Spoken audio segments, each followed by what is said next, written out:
tuh kayak umpamanya makan nih, dia tahu emaknya kalau belanja makanan tuh banyak. Selalu dilihat dulu expirednya. Kalau udah keburu dimakan tiba-tiba baru expired hari ini, dia udah pasti dia akan ngomong gini, aku gimana nih? Aku gimana? Gak kenapa-napa, lu gak mati kan, kata gue bercanda maksudnya gitu. Jadi memang anaknya tuh apa-apa tuh dikhawatirin over. Dia ke psikolog, anak-anak aku tuh ke psikolog loh.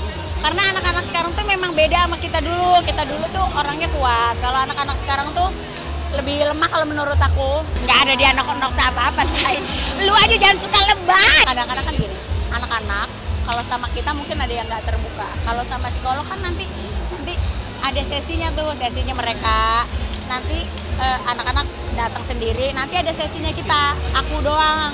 Nanti ada sesinya kita berdua ngomong gitu.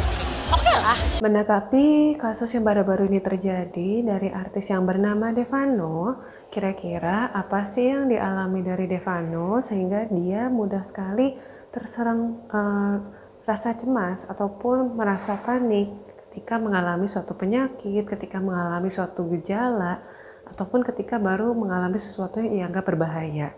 Well, pertama-tama kita harus tahu dulu bahwa yang namanya gangguan psikologis itu ada banyak macam. Ada yang namanya mungkin yang paling sering didengar orang adalah gangguan depresi.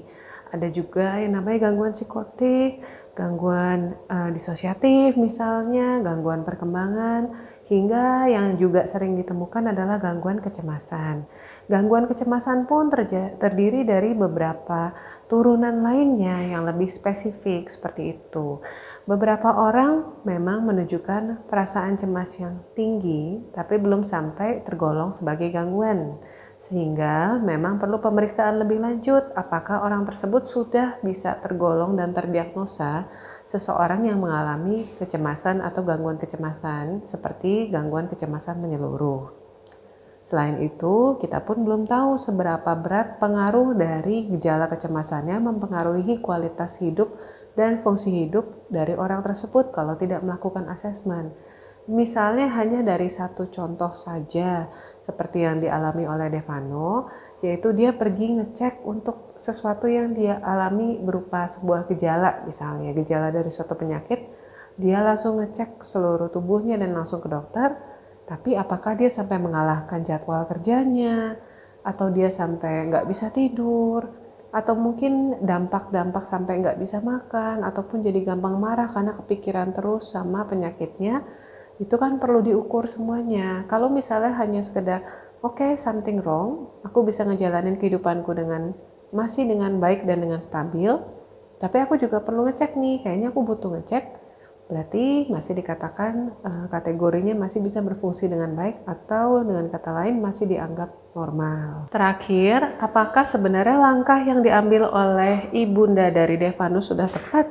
Yes, jadi tidak perlu menunggu sampai suatu kondisi itu benar-benar parah baru dibawa ke profesional seperti psikolog atau psikiater. Ada sedikit perasaan terganggu dan dirasa tidak bisa ditangani sendiri atau keluarga. Apalagi kalau saya lihat di sini dari kecemasan yang ada, coba bayangin kalau kita cemas terus, mikirin terus pasti kan capek ya. Kalau sampai dia tercetus ada pikiran bunuh diri, berarti kan dia benar-benar lelah sama kondisi yang dia alamin. Jadi langkah untuk membawa Devano ke profesional itu sudah langkah yang sangat tepat. Supaya Devano bisa menceritakan apa yang menjadi pikirannya, apa yang membuat dia merasa khawatir, ataupun mungkin siapa tahu sebenarnya itu adalah bentuk pikiran obsesif yang tanpa disadari muncul sebagai gejala kecemasan saja, jadi nggak ketahuan. Nah, hal-hal seperti itu memang perlu dilakukan untuk mendapatkan asesmen yang tepat dan juga mendapatkan penanganan yang jauh lebih tepat lagi dibandingkan sekedar udah jangan dipikirin, udah pikirannya positif. Ya sulit seperti itu. Dia lebih kepada sometimes kena mentalnya tuh gini, kok orang-orang ngejudge mama ya, ngejudge aku ya, padahal mereka tuh nggak tahu mama tuh orangnya kayak apa. Maksudnya kayak gini lah, aku selalu bilang anak orang aja gue urusin, apalagi anak gue, jadi udah itu aja ya. Pokoknya ya memang dia anaknya agak lebay dikit aja. Bahasa gue lebay, tapi sebenarnya kayak dia tuh ya nggak apa-apa lah, wajar, bagus dia begitu. Jadi kan kalau umpamanya ada apa-apa dia lebih lebih mawas diri gitu daripada dia lost gitu kan. Susah. Gimana? Susah, tapi memang ya pelan-pelan aja, bahwa kayak umpamanya soal makanan udah nggak usah terlalu diribetin. Terus kayak umpamanya mungkin capek, terus ada di sini suka deg-degan, itu kan sebenarnya biasa kayak masuk angin atau apa. Kita juga sering, aku kenapa ya, aku jantung ya. Jadi aku lebih baik kalau Devano mau sakit sedikit aja, yuk ke rumah sakit yuk, biar dia kalau dengerin dokter dia lebih aman daripada dengerin gue. Mungkin karena dia ngerasa emaknya juga Wonder Woman, nggak pernah masuk ke rumah sakit kecuali lahiran, ya kan. Alhamdulillah, maksudnya jadi dia tuh memang selalu gitu. Jadi kalau aku sama bapaknya selalu kalau umpamanya kita lagi nggak ada, kita minta tolong kakaknya, Kak anterin ke Mayapada, kan deket tuh, ya kan. Jadi ya udah nggak ada, karena gue tahu dia. Gue udah tahu kalau umpamanya nih kita udah ngobrol nih, gue lihat matanya. Kalau matanya sayu berarti dia sakit. Kalau matanya cerah aja, oh ini lebay. Karena overthinkingnya gitu. Tapi ya nggak apa-apa, kita kalau aku sebagai orang tua, ya lu maunya apa, ya mau ke rumah sakit, ayo dianterin gitu. Tapi kalau umpamanya kita lagi nggak bisa, kan Ade udah gede, Ade udah pergi aja sendiri gitu. Jadi kalau kayak gini-gini tuh kita tuh saling support each other. Nanti sebentar lagi kakak launching lagu, ya nanti kita pokoknya menyediakan waktu untuk anak-anak.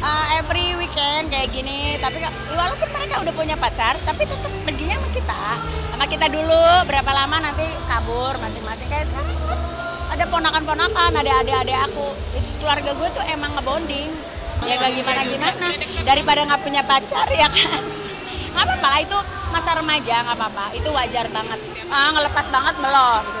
Karena buat aku tuh, ya selagi mereka masih belum punya keluarga, aku masih harus kontrol mereka. Suka nggak suka, adek sama kakak, mama tetap harus kontrol. Karena mama selalu bilang, mama nggak mau menjadi orang tua yang menyesal. Karena kalau menyesal kan sudah terjadi. Mudah-mudahan sih, ya mereka ingatlah apa kecerewetan mamanya. Ya biarin aja lah mereka bertumbuh gitu. Biarin aja mereka bertumbuh, mereka ya biar tahu dunia gitu kan. Bahwa kalau lebih banyak tahu orang, lebih banyak sifat orang kan lebih bagus. Karena dia mengikuti karir aku, jadi dia memang lebih banyak komunikasi soal kehidupan, soal berkarir sama mamanya. Karena ngerasa dia papanya, ini paling papanya kalau lagi discuss gitu ya dengerin aja.